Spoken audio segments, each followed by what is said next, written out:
Boa noite, amados irmãos, a graça e a paz do Senhor Jesus. Amém?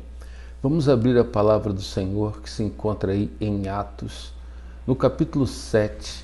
Eu vou ler do verso 22 até o verso 29. Diz assim a palavra do Senhor. Moisés foi educado em toda a ciência dos egípcios e era poderoso em palavras e obras. Quando completou 40 anos, veio-lhe a ideia de visitar seus irmãos, os filhos de Israel. Vendo um homem tratado injustamente, tomou-lhe a defesa e vingou o oprimido, matando o egípcio. Ora, Moisés cuidava que seus irmãos entenderiam que Deus os queria salvar por intermédio dele. Eles, porém, não compreenderam. No dia seguinte, aproximou-se de uns que brigavam e procurou reconduzi-los à paz, dizendo: Homens, vós sois irmãos, por que vos ofendeis uns aos outros? Mas o que agredia o próximo o repeliu, dizendo: Quem te constituiu autoridade e juiz sobre nós? Acaso queres matar-me como fizeste ontem ao egípcio? A estas palavras Moisés fugiu e tornou-se peregrino na terra de Midian, onde lhe nasceram 2 filhos. Até aqui. Vamos orar. Senhor nosso Deus e nosso Pai amado, louvado e engrandecido seja o teu nome. Pedimos agora que teu Espírito nos conduza na pregação da tua palavra, na exposição desse texto, a fim de que venhamos a ser edificados pelo teu Espírito e dirigidos pelo mesmo a pronunciarmos aqui as palavras da verdade. Repreendemos toda oposição que se levanta contra a pregação do Evangelho e rogamos, ó Pai, que o nome de Jesus seja exaltado e glorificado em nome de Jesus. Amém. Amados irmãos, chegamos num momento muito importante do sermão de Estevão, onde ele vai tratar da história de Moisés. Moisés, que era o grande herói daquele público para quem Estevão estava pregando. Ele era a expressão máxima da teologia dos principais sacerdotes, do Sinédrio e de todos aqueles que compunham as seitas judaicas, tanto dos fariseus, quanto dos saduceus, dos herodianos e de tantos aqueles que estavam presentes ali no momento daquela defesa e daquela pregação de Estevão. E Estevão, ele inclui Moisés nesse sermão, porque Moisés, ele é um tipo de Cristo, assim como ele fez com José, que também era um tipo de Cristo. Essa é a razão porque ele inclui aqui Moisés, não só porque era uma figura importante na história do povo de Israel, mas também porque era um tipo de Cristo. Mas você sabe o que significa tipo, né? Para os irmãos terem uma ideia, o tipo é uma figura que prenuncia, que prefigura ou que representa de antemão alguma coisa que ainda vai acontecer. E essa coisa nós chamamos de antítipo, ou seja, que é a figura representada pelo tipo. Exemplo: Moisés é um tipo de Jesus e Jesus é o antítipo de Moisés. Deixa eu dar um exemplo aqui para ficar claro. Assim como Moisés libertou o povo de Israel do Egito, assim também Cristo nos libertou dos nossos pecados. Então, isso é o que significa. E era exatamente isso que Estevão estava querendo mostrar para aqueles homens do Sinédrio, que Jesus, ele era esse antítipo de Moisés, ou seja, que tudo aquilo que havia acontecido no passado apontava para Jesus Cristo como o cumprimento da promessa. E é interessante que o uso de tipo é essencial no ensino das Escrituras. Se nós não aprendermos esse ensino, nós não vamos conseguir entender a Bíblia. O Velho Testamento, para os irmãos terem uma ideia, ele é um grande livro de tipos de toda a Bíblia. O Velho Testamento está cheio de tipos. Por isso, nós precisamos ter essa ideia. E o objetivo do tipo era sempre apresentar ao povo uma figura que haveria de aparecer ou alguma situação que iria acontecer no futuro. De que Deus estava preparando para Israel uma libertação muito maior do que a do Egito, mas uma libertação espiritual que iria ser efetuada quando ele enviasse o seu Filho Jesus ao mundo, quando Jesus se tornaria homem, Deus homem entre nós. Nós podemos ver vários tipos de Jesus no Velho Testamento. A libertação do povo do Egito é um tipo de Cristo.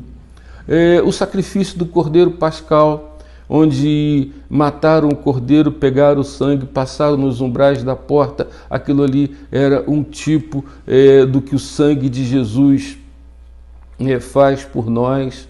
O livro de Levítico, então, nem se fala quantos sacrifícios de cordeiro foram feitos no tabernáculo, no templo. E tudo aquilo apontava para o grande antítipo que era Cristo. Ou seja, todos aqueles tipos apontavam para Jesus, o nosso Senhor.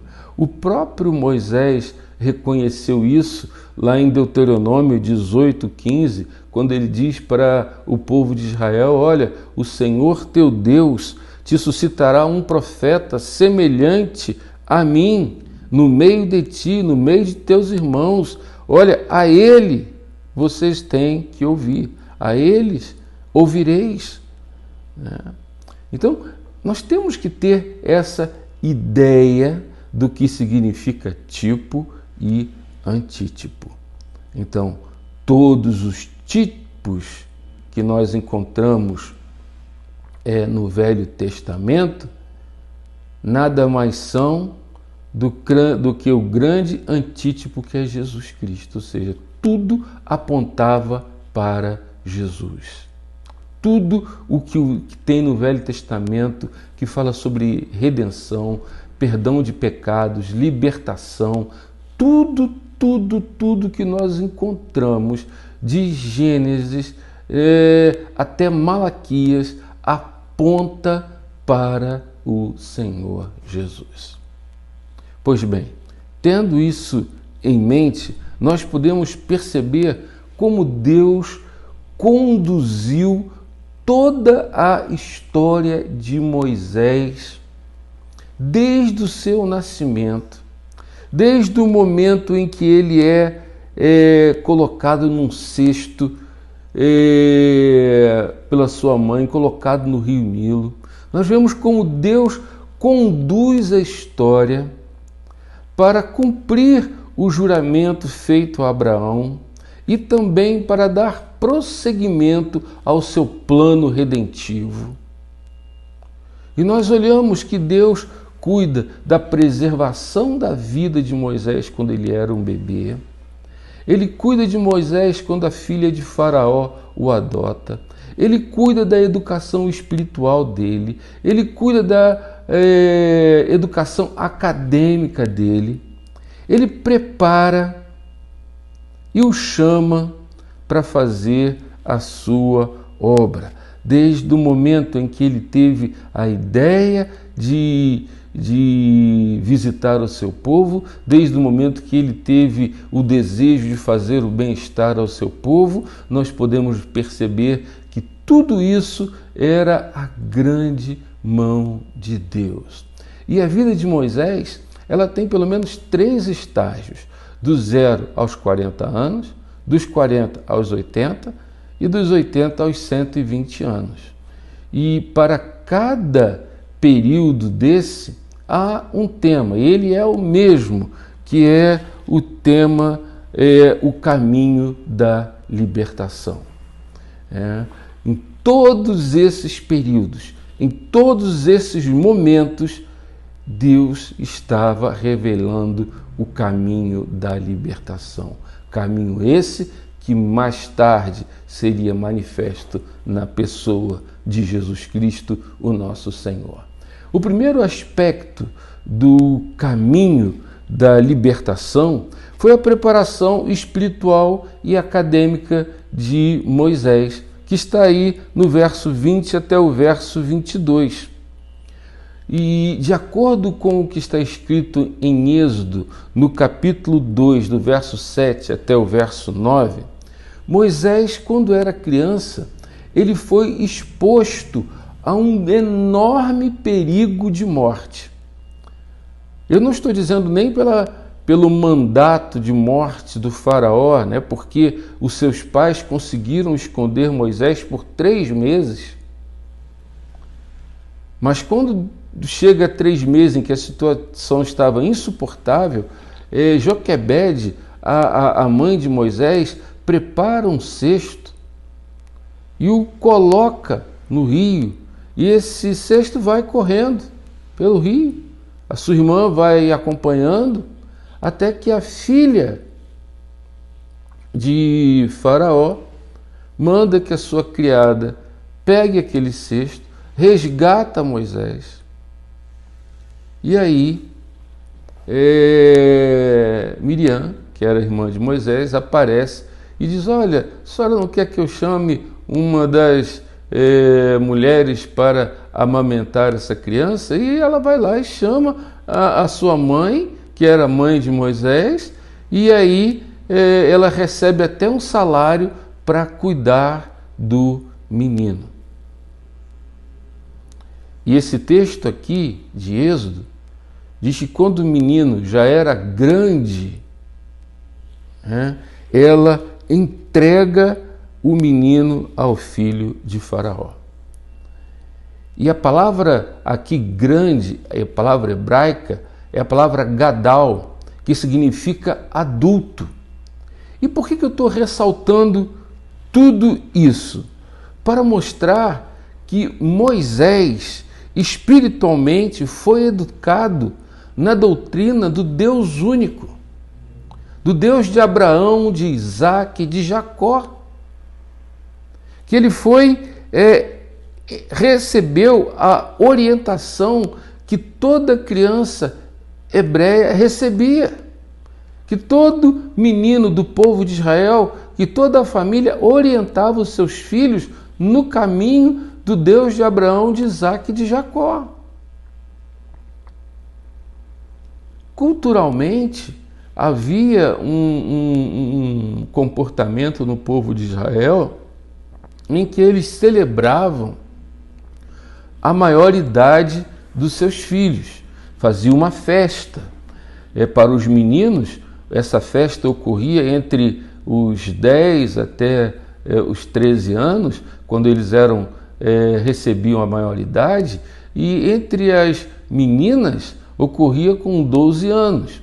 Depois que Israel recebe a lei no Monte Sinai e que eles começam a ser guiados pela lei, eles dão um nome, um apelido a essa cerimônia que se chama de Bar Mitzvah, que significa filho da lei ou filha da lei. Então a gente percebe aqui que Moisés, ele recebe a doutrina sobre Deus no momento da formação da sua personalidade e do seu caráter. E essa é a faixa mesmo de aprendizado, de formação da personalidade, do caráter da criança, nessa faixa de 0 até os 13 anos. Então ele é instruído, quando ele é devolvido ali para a filha de Faraó, ele já vai com uma formação espiritual, e Deus o fez assim para que ele não se contaminasse com a idolatria do Egito.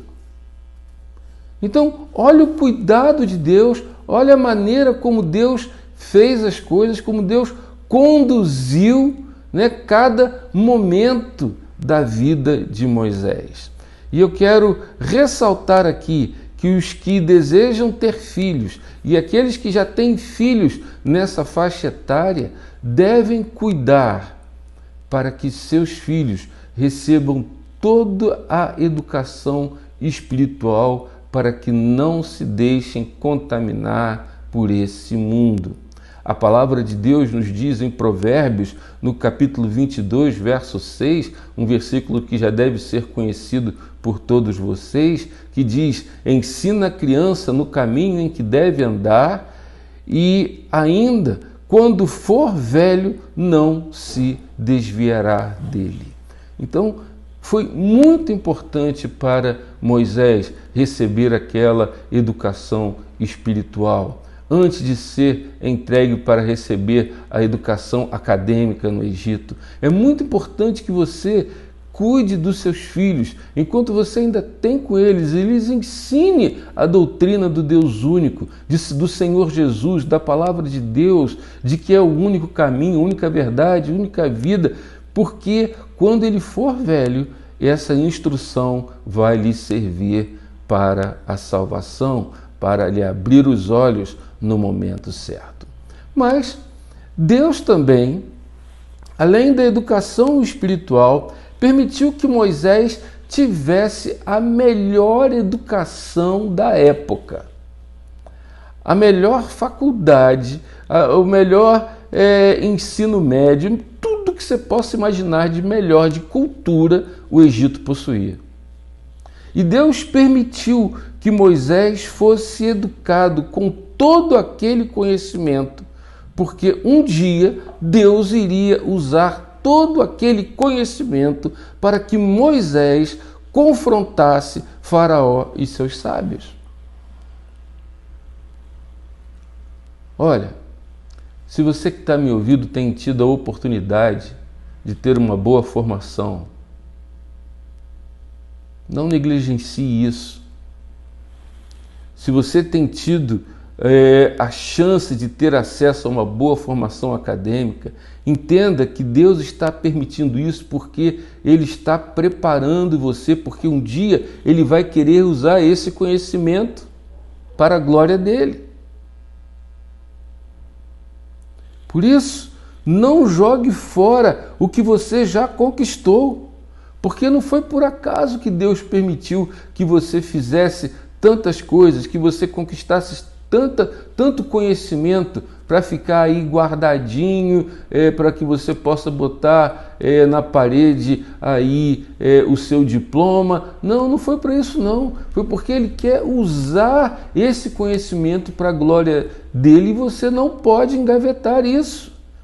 Porque um dia pode ser que você tenha que se deparar com os faraós da vida, com os sábios da vida, e esses conhecimentos serão importantes. Por isso nós devemos educar os nossos filhos no caminho do Senhor e, tendo a oportunidade, devemos dar a eles uma boa educação, porque isso vai fazer diferença lá na frente. Vai fazer diferença espiritualmente, vai fazer diferença em todos os sentidos.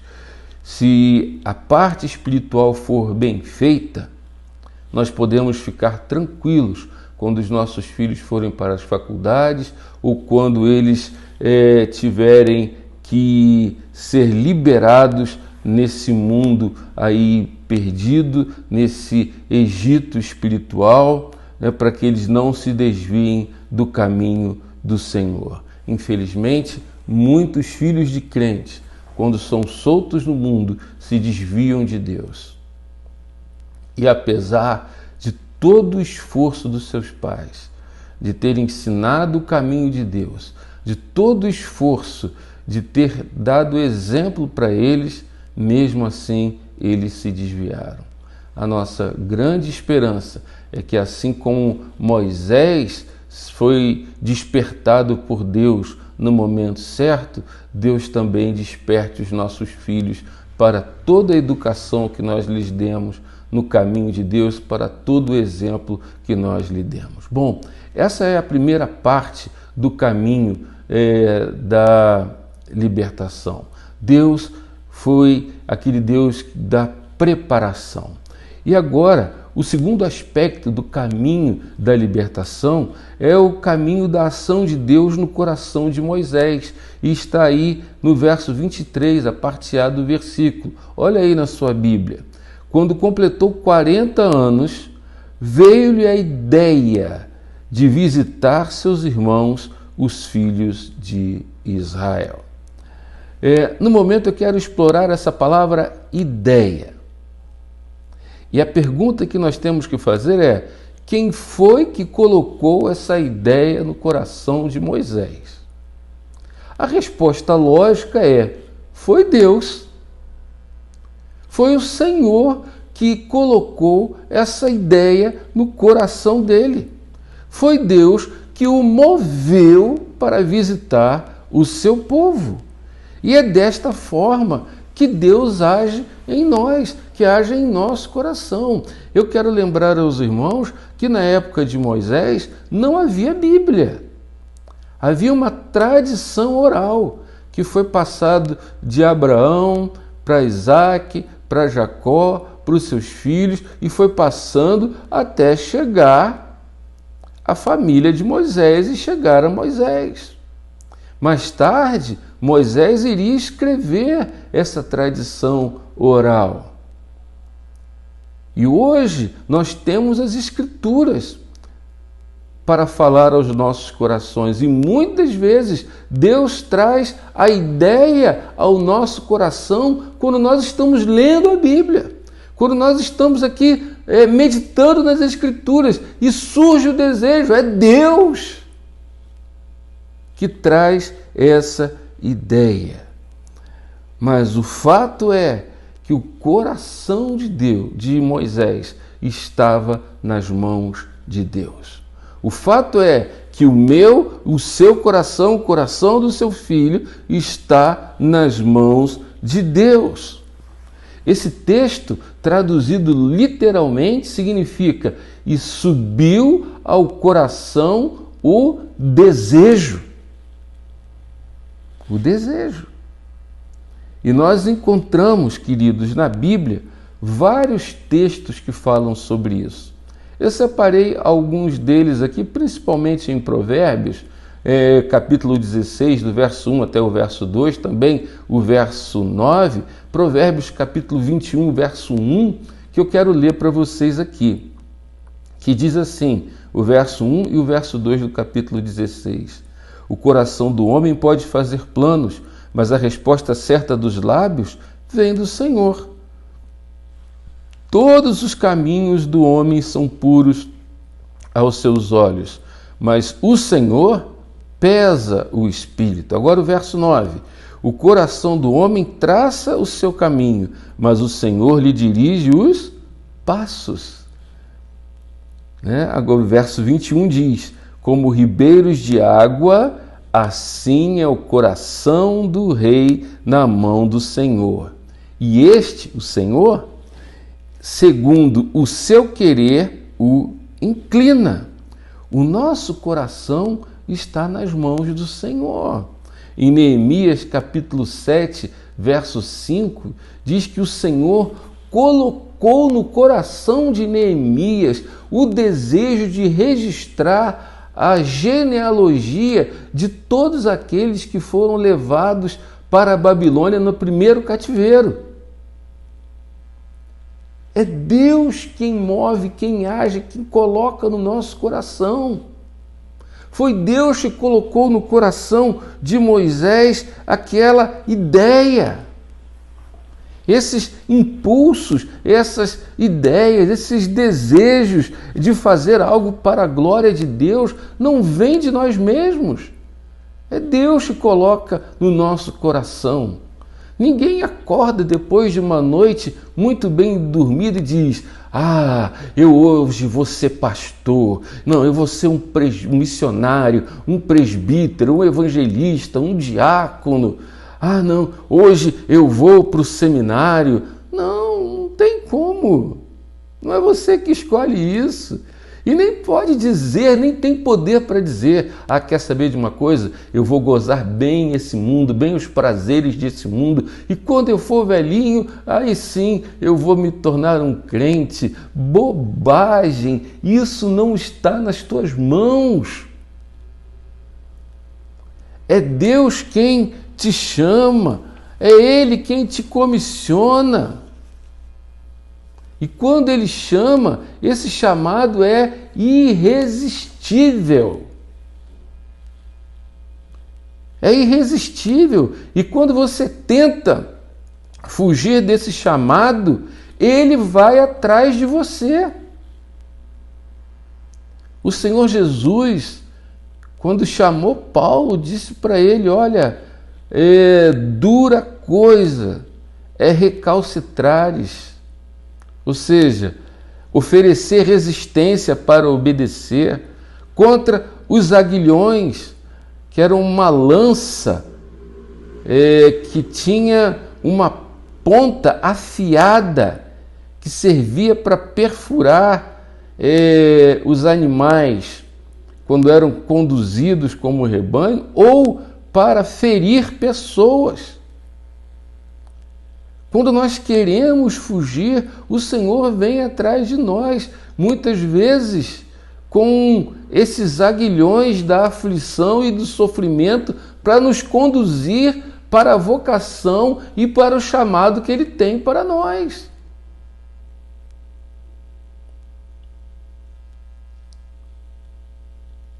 E às vezes as lutas e os sofrimentos que passamos não é porque nós estamos deixando de seguir ao Senhor. Não, é porque simplesmente queremos colocar a nossa vontade na frente dele. Ele fez isso com Paulo, ele fez isso com o profeta Jonas, como está escrito lá em Jonas 1,17, que Deus mandou ele ir para a cidade de Nínive, pregar a palavra àqueles pecadores. Ele foge para Jope, e aí Deus o coloca no ventre de um grande peixe durante 3 dias e 3 noites. Ele vai atrás de você. Quando Ele coloca a ideia, quando Ele coloca o desejo, quando Ele te chama e você tenta resistir, Ele vai em busca fazer você cumprir o que Ele quer. Foi assim com Moisés, que foi chamado, para ir lá. E hoje Ele está chamando você para servi-lo no reino dEle, na igreja dEle. Aonde você foi plantado, você está, seja qual for a comunidade evangélica que você esteja plantado, você tem que servi-lo aí. Nós não fomos chamados para meramente assistir um culto e ir para casa, não. Nós temos que servir ao Senhor com os nossos dons e com os nossos talentos e com o conhecimento que Ele nos permitiu ter.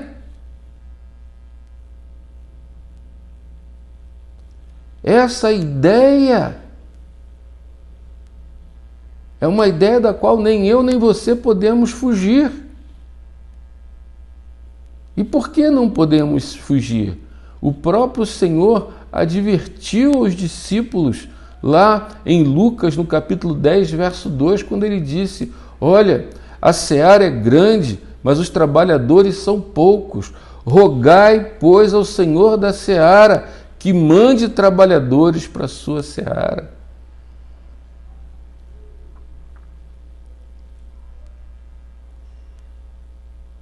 E esses trabalhadores, poucos, estão cansados, estão sobrecarregados. E você conhece a necessidade da igreja. E você precisa se oferecer para ajudar, para trabalhar. Talvez você tenha dito, essa ideia me passou pelo coração, mas já saiu. Não, não saiu não. É Satanás tentando puxar você para não fazer aquilo que você sabe que deve fazer. Moisés, ele não escolheu ser o libertador. Se você for olhar lá em Êxodo, quando Deus o chamou, ele tentou de todas as maneiras. Não, chame outro, eu não posso, eu sou pesado de língua, de palavra. Não, eu não quero, não dá, eu sou incapaz, as pessoas não vão me ouvir. Eu não tenho esse dom da palavra, que nada, tinha sim, ele era poderoso em palavras.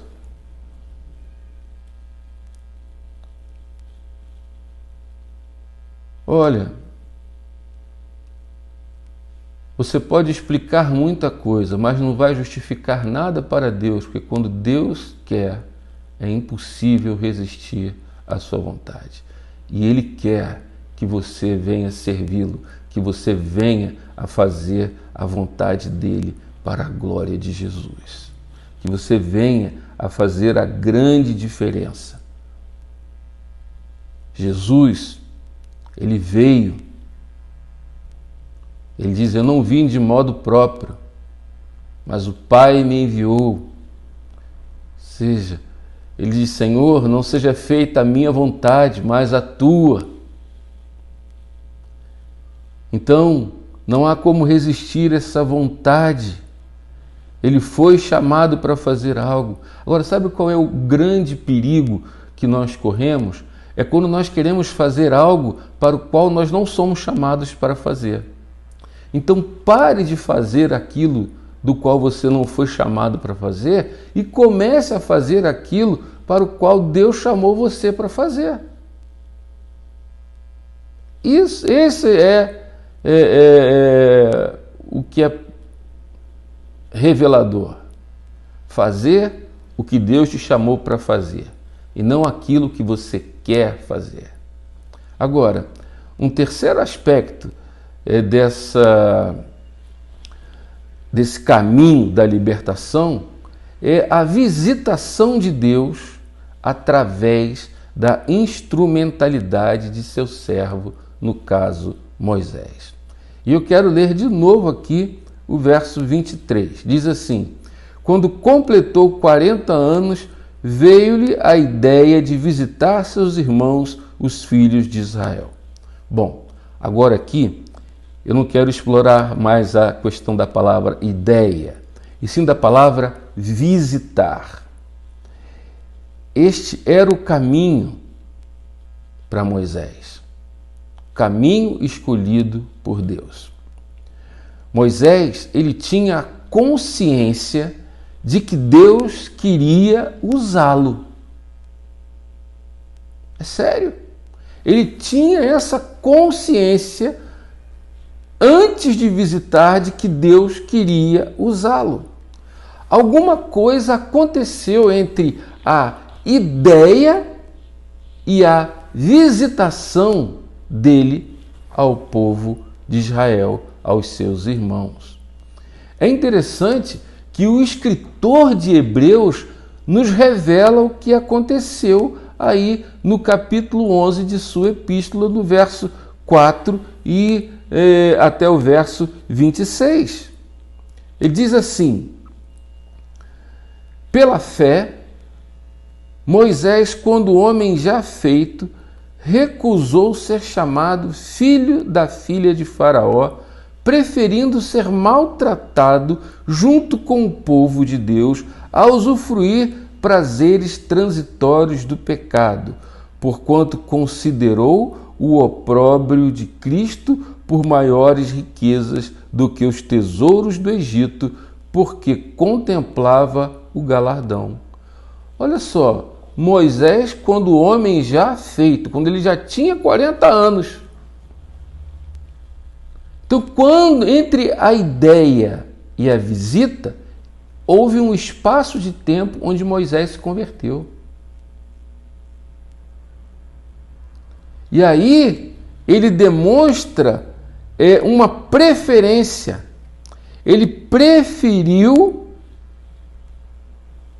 ser maltratado junto com o povo de Deus. Até então, ele não tinha perdido o seu status de oficial do Egito. Mas agora, na sua mente, com o conhecimento que ele possuía, com a vida espiritual que ele teve aos seus 40 anos de idade, um encontro real com Deus, e o ensinamento que ele recebeu na infância fez toda a diferença. Agora ele vai se apresentar para o povo de Israel como o libertador. E esse verso fala exatamente isso. E o texto que nós lemos no início do sermão mostra que depois dessa ideia, ele foi visitar o povo. E quando ele vai visitar o povo, ele vê um egípcio tratando injustamente um dos filhos de Israel. E ele vai lá para vingá-lo e acaba matando o egípcio. Irmãos, vários comentaristas antigos, quando eu digo antigos, são comentaristas do século XVIII, início do século XIX, eles olham para esse texto e eles dizem que a morte desse egípcio não foi uma agressão física de Moisés, que foi uma morte sobrenatural. Razão pela qual Moisés pressupôs que o povo entenderia que Deus o havia chamado para ser libertador. Foi algo parecido com o que aconteceu com Ananias e Safira, lá em Atos 5, de 1 a 11. Como se Moisés, no impulso de ir vingar, deve ter lançado uma palavra, ou que Deus tomou à sua frente, alguma coisa sobrenatural aconteceu ali, que aquele egípcio morreu. E Moisés o esconde em uma areia, o sepulta. E eu sou obrigado a concordar com esses comentaristas antigos. O grande problema hoje é que o mundo não crê no sobrenatural. Às vezes nem os crentes creem. E o grande problema disso é que não acreditar no sobrenatural é também não acreditar na Bíblia, porque a Bíblia é um livro sobrenatural. A nossa fé é uma fé sobrenatural. A fé do Deus invisível, do Deus que está assentado no seu trono nos céus. A nossa fé não é dessa terra. Então nós, mais do que nunca, temos que abrir o coração para a sobrenaturalidade das ações de Deus, seja qual for a época. Mas esse mundo não crê no sobrenatural. Ele é meramente humanista e racionalista. E isso traz o impedimento para que eles creiam. Moisés disse, diante desse fato, dessa ação de Deus, eles vão crer que eu sou o libertador, mas eles não entenderam. E muito pelo contrário, rejeitaram Moisés. O agressor disse: quem te constituiu juiz sobre nós? Quem te constituiu autoridade? Em outras palavras, quem é você para se meter aqui? Você quer fazer comigo o que fez com o que fez com o egípcio? Ou seja, foi uma ameaça velada.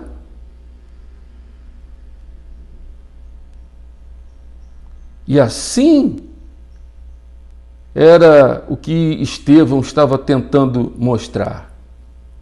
Que da mesma forma que aqueles homens de Israel rejeitaram a Moisés, eles estavam rejeitando a Jesus Cristo,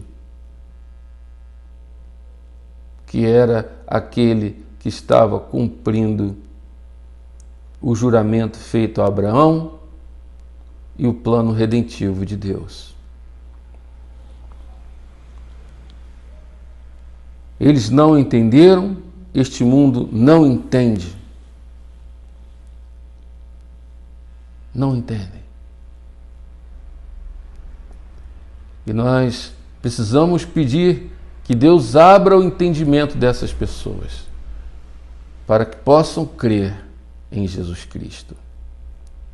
E essa palavra visitação, que Deus fez primeiramente ali com Moisés, a fez também em Jesus Cristo. Lembra? Moisés, um tipo de Cristo. Jesus é um antítipo de Moisés. Ou seja, ele é aquele que vai cumprir tudo que no passado foi prefigurado, prenunciado.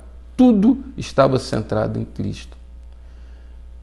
E muito interessante, quando João Batista nasce, Zacarias, seu pai, profetiza, conforme está escrito aí em Lucas, no capítulo 1, do verso 67 até o verso 75, eu vou ler aqui para vocês, que diz assim: Zacarias, seu pai, cheio do Espírito Santo, profetizou dizendo: Bendito seja o Senhor Deus de Israel, olha só, preste atenção, porque visitou e redimiu o seu povo e nos suscitou plena e poderosa salvação na casa de Davi, seu servo, como prometera desde a antiguidade, por boca dos seus santos profetas, para nos libertar dos nossos inimigos e das mãos de todos os que nos odeiam, para usar de misericórdia com os nossos pais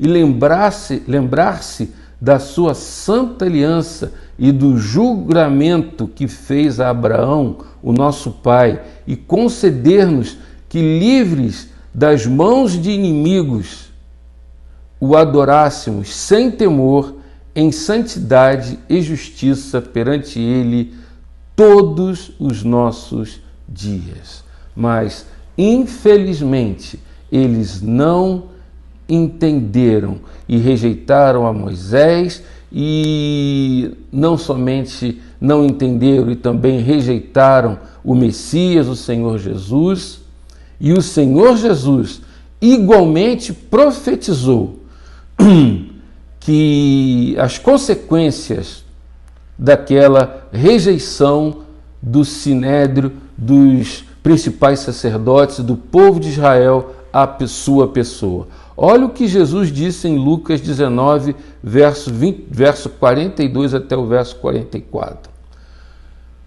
Quando ia chegando, vendo a cidade, chorou, ou seja, Jesus chorou, e dizia: se conheceras por ti mesmo, ainda hoje, o que é devido à paz, pois isto está agora oculto aos teus olhos, pois sobre ti virão dias em que os teus inimigos te cercarão de trincheiras e por todos os lados te apertarão o cerco e te arrasarão e aos seus filhos dentro de ti, e não deixarão em ti pedra sobre pedra. Agora presta bem atenção, porque não reconheceste a oportunidade da tua visitação.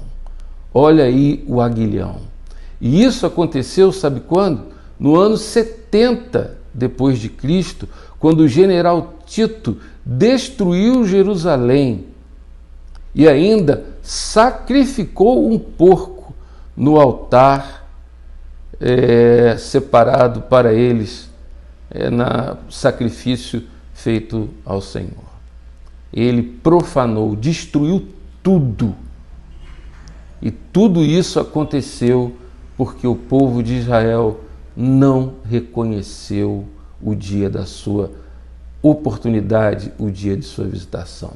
E essa é uma profecia de Cristo que ela é de duplo tempo, ou seja, ela tem uma temporalidade, ou seja, tanto ocorreu no ano 70, como vai acontecer no futuro, se Israel continuar não reconhecendo a oportunidade que tem em Cristo e a rejeitar o seu Messias prometido. Olha, queridos irmãos, aqueles homens rejeitaram, como dissemos, os principais sacerdotes, as autoridades, os fariseus, os saduceus, os herodianos, todos eles rejeitaram, perseguiram o Senhor Jesus, até o ponto de conseguirem subornar um de seus discípulos, Judas Iscariotes, e o prenderem, maltrataram, botaram um pano sobre a sua cabeça, os bofetearam, disseram: profetiza-nos quem te bateu, os chicotearam, botaram uma coroa de espinhos na sua cabeça, fizeram de tudo com ele, depois entregaram aos seus opressores, os romanos, que eram os seus inimigos. E apesar de Pilatos querer soltá-lo, o povo não quis, e ele foi chicoteado, com aquelas chicotes que tinham pontas de ferro, e ele foi ali duramente chicoteado, foi ali preparado e foi crucificado naquela cruz ao lado de dois malfeitores. E ali eles ainda zombavam dele. Se és o Cristo, desce dessa cruz e nós creremos em ti, como está lá em Mateus capítulo 27, verso 42. Eles rejeitaram, eles estavam cegos para essa verdade, assim como este mundo está cego para a verdade, para o Evangelho que é apresentado em Jesus Cristo. Este mundo já está sofrendo as consequências, ainda coisas piores virão, até que eles se rendam e reconheçam o Senhor Jesus como o único e suficiente Salvador. Essa rejeição vai trazer sofrimento não só no presente, mas também no futuro. O povo no Egito ficou privado por seu libertador, Moisés, por 40 anos.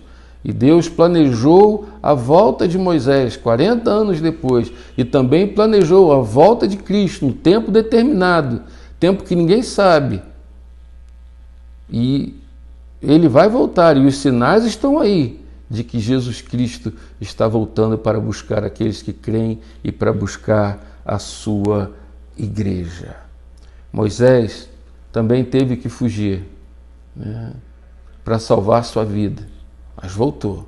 Jesus também teve que pular de cidade em cidade por causa da perseguição que foi imposta a ele, desde criança. Mas ele vai voltar. E concluindo, o Senhor Jesus preparou Moisés, preparou seu coração e o chamou para a obra, assim como ele tem preparado você e tem te chamado. Ele tem uma mensagem para esse mundo através de nós, o Evangelho, para anunciar que o reino de Deus chegou e chegou através de Jesus Cristo. E Ele tem chamado, e se você tem tentado escapar disso, Ele vai atrás de você. Então, renda-se à vontade de Deus. E se você já colocou a mão do arado, não olhe para trás. Se não colocou, coloque agora. Porque a igreja, ela carece dos seus dons, dos seus talentos, da sua fidelidade no reino. Nós não servimos a este mundo. Nós estamos no mundo, mas não somos do mundo. Então, em nome de Jesus, abra os seus olhos. E para aqueles que não entendem nem aceitam que Jesus Cristo é o libertador enviado pelo Pai, repense o quanto antes. E para você, pai, que está sofrendo pelo seu filho, a quem você educou no caminho do Senhor, para quem você deu testemunho da verdade, foi um exemplo. Ore para que Deus incline o seu coração e ele volte aos caminhos do Senhor. Que seja assim, para a glória de Deus, em nome de Jesus. Aleluias. Amém. Vamos orar. Senhor nosso Deus e nosso Pai amado, aplica esta palavra aos nossos corações e que o Senhor, ó Deus, nos faça entender aquilo que o Senhor tem para nós no tempo presente. Eu sei que Israel não entendeu, muitos neste mundo não estão entendendo, mas que o Senhor abra o nosso coração para entendermos o chamamento, a preparação, o envio e aquilo que nós temos, ó Deus, que fazer no tempo presente para a glória do Teu nome, como Teu povo escolhido, em nome de Jesus. Assim nós te pedimos e te agradecemos em nome de Jesus. Aleluias. Amém. E que a graça do Senhor Jesus, o amor de Deus, nosso Pai, e as doces consolações do Santo Espírito estejam sobre vós, povo de Deus em Shalom, desde agora e para todo sempre. Maranata! Ora vem, Senhor Jesus.